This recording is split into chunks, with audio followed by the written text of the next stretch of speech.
This is how to make Windows 11 faster on the ROG Ally. Please note that your ROG Ally might not be running as fast as you want because you have a lot of background apps running while gaming, of course.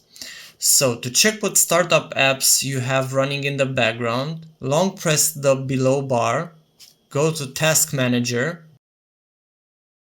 Here you will see the startup apps option, and from this list you can see what apps are enabled to start up with your device. So once you turn on your ROG Ally, these apps that are enabled over here will start as well without you knowing that they are even functioning and might eat up a lot of your memory.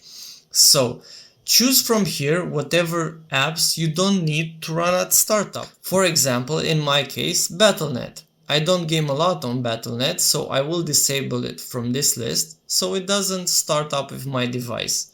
Disable. One more thing you can do is to disable a Windows service itself. Let me show you which one.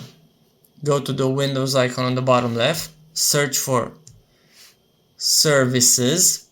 Here it is, press this one.